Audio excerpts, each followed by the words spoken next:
বিশ্ব নবী হযরত মুহাম্মদের জন্ম এবং মৃত্যু দিবসের শুভক্ষণে ভাতেয়ায় দোয়াজ দাহাম উদযাপন কমিটির উদ্যোগে কৈলাসহর জামে মসজিদ মেগা রক্তদান শিবির অনুষ্ঠিত হল রবিবার। উপস্থিত ছিলেন পুর পরিষদের চেয়ারপারসন চপলা দেবরায়, গৌরনগর পঞ্চায়েত সমিতির ভাইস চেয়ারপারসন বদরুজ্জামান, রাজ্য ওয়াকফ বোর্ডের chairperson Mobaswar Ali, Kailashahar blood donors অ্যাসোসিয়েশনের সভাপতি অনুপম পাল সহ বিশিষ্ট আইনজীবী সন্দীপ দেবরায় সহ অন্যান্যরা।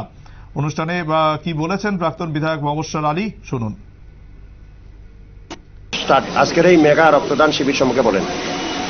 আজকে আপনারা জানেন যে ফাতিহা জন্ম উদযাপন কমিটি সম্ভবত তার আগে একবার হয়েছিল, সেদিক থেকে প্রথমবারই ধরা যায়।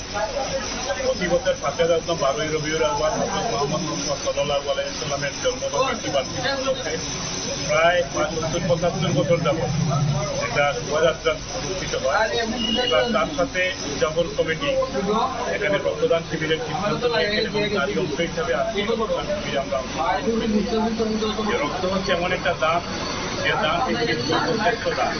একটা নিমুক্ত রোগের জীবন বাঁচানোর জন্য আপনার যে শরীরের অতিরিক্ত রক্ত, এই রক্ত দিয়ে আপনি একজন মুক্ত রোগের জীবন বাঁচাতে পারেন, এই উদ্যোগ তারা নিয়েছেন।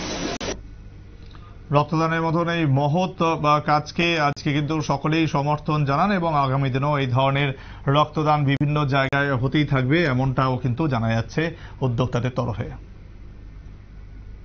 সময় আরো একটি বিরতির, সঙ্গে থাকুন।